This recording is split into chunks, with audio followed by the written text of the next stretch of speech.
Welcome back to this special edition of the show, coming to you after the attacks of 26/11. Well, just one night before those attacks, I had gathered a group of young professionals from this city to discuss the issues that most concern them. And it seemed the subject of religious tension was already at the top of their agenda. On this issue of the divides, perhaps, how the secular nature of India perhaps isn't as solid as people imagined it to be. TANISHQ, you want to add something to this?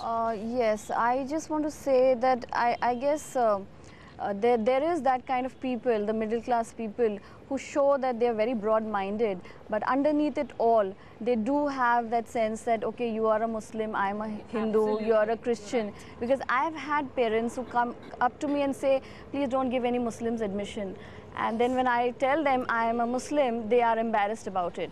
So they say, especially the burqa walas, that is what they have. You know, then they say, oh, not you, not the type you are, but the burqa walas. This, I mean, for me, always knowing, especially Mumbai, to be such a mixed city, people intermarry and so on, it's a surprise. Shahid, I mean, is this something, again, relatively new, or is this something that's just surfaced? That was always there? Personally, I've never experienced it, but I've been reading about some incidents, but there have been incidents on both sides.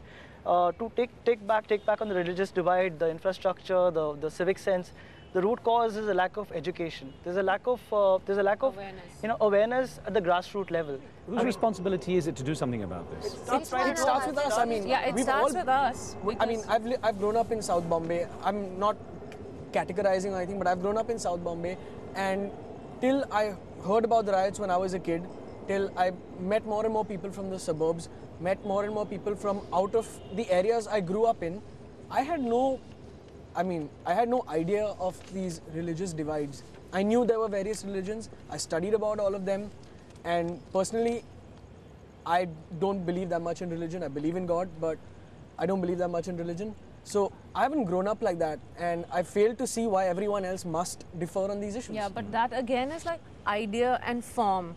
You have an idea of this superpower, and then you give it a form and say it's God.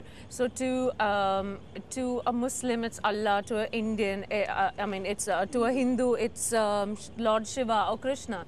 So it's basically just giving form. And I think that in your practical life, you should not mix this and make it. But then again, when you come to the question is who's going to solve this problem?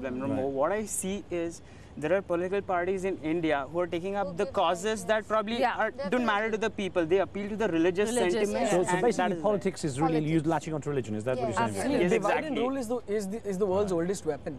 I mean, when I was talking about me not believing, it doesn't mean I don't respect those who do. But I haven't seen this while growing up, and we've all studied divide and rule. Well, I wonder, Hina, was it much worse after September the 11th? In India, would it make a difference?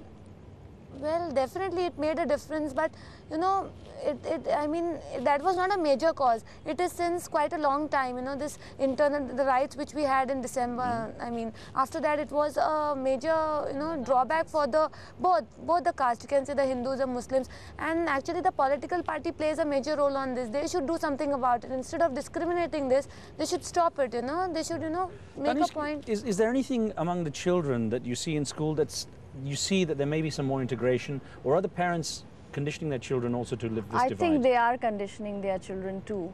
There is that hidden thing that, okay, he's a Muslim, and I mean, they are consciously aware of it. Even children as young as, say, 4, they are aware of it. I mean, I really don't know, again, like, she would say, MRIDULA is saying that let religion be aside. I really don't care what you do in your personal life. Let the politicians leave that aside and take the country ahead. Yeah, because here, every time there's an election, the religious card is played, the regional card is played. We don't need that. We need to live in peace. Hina, you were going to add something? Yeah, I just wanted to add this. Whenever India talks about terrorism as term, especially the Muslims are targeted. If we go to the if you go to the history, if you see, there are other political figures, you can say. I mean, if you take examples, there are other people who are, responsible for it. But if you talk in India about terrorism, the first line that comes is Muslims, People don't say that all Muslims are not terrorists. No. But a lot of terrorists who are caught are Muslims. No, they have... That's why it's generalized. Let me ask Akshay, of course, you witnessed being in America, being in Florida, but of course, the 9/11 suicide... I was close by to one of the schools. Oh, well, there you go. It's an interesting thing, the way it was handled in America, the Islamophobia. Do you see any reflection of that in India? I don't know if it's that carrying on over here. I think India has enough of its dirt when it comes to Hindus and Muslims right from partition time. That's where it all stems from, and that was unnecessary. This is a personal opinion, but I don't. If you have to talk about a reflection, I don't see it. If we have enough of our own dirt, which is just being swept under the carpet, but everybody knows it exists. We live in it, and it's just a social nightmare. And that's it for this special edition of the show. Over the coming months, the questions we've raised will continue to be discussed in the corridors of power and on the streets across India. There's no doubt that India's 2611 is a turning point for this country. From me and the team here in Mumbai, we'll see you next time.